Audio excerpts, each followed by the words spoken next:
Pag-abroad ko para sa akong pamilya. Nahatagan ako sila og maayong kahimtang. Apan late na nako na-realize nga wala man din ako na binlan ang akong kaugalingon.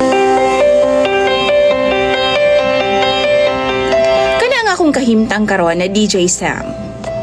Tawagan na lang ko sa pangalang Maricel. 43 anyos na ko ug bag-o lang kong nakauli gikan sa abroad. Halos 20 ka tuig sab ko nga nag-abroad, DJ Sam. 23 anyos ko kaniadto dihang nagdesisyon ko nga manimpalad sa gawas sa nasod. Una mong mi ka mag-igsuon, DJ Sam, ug ako ang ikaduha. Akong maguwang naminyo po dayon. Maong wala na siya chance nga mapalambo pa bisan gamay ang among pamilya.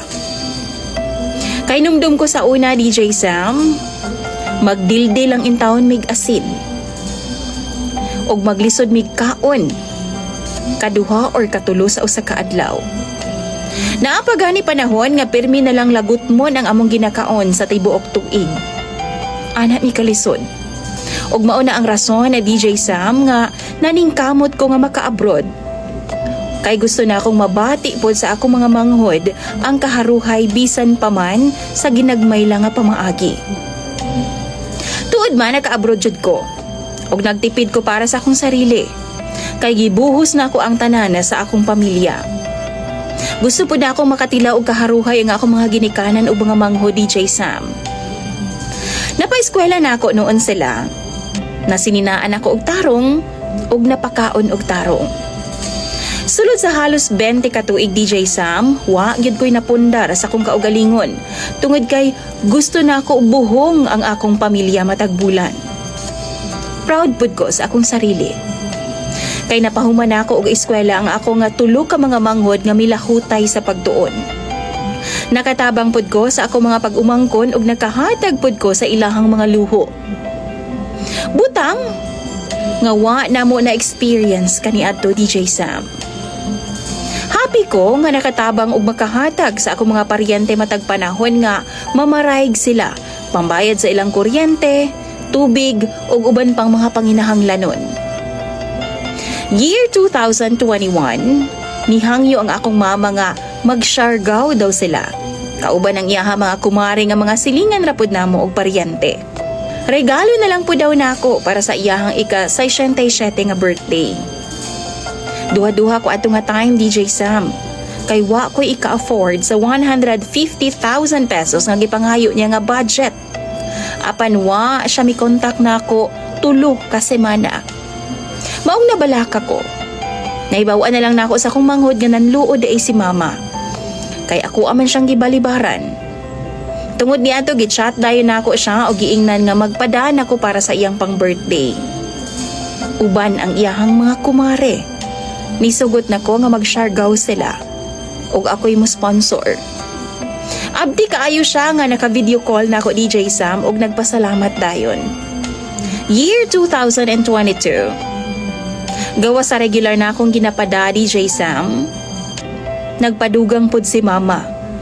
Kay lagi, napriso daw ang among kinamanghuran na tungod sa drugs. Og nangayo siya og pangpiyansa sa ako, DJ Sam. Gihatagan po na ako, bisan halos wa na ko'y savings. Bisan sa akong kahimtang, DJ Sam, wa ko gareklamo. Kay lagi, malipayon ko nga makasilbi sa akong pamilya. Wa pod ko'y karapatan nga magmaymay nila kay manluod man dayon sila. Apan last year lang, nagkasakit ko og sugo, DJ Sam. Gipa-check up ko sa akong amo og naa daw nakita nga gasgas sa akong baga.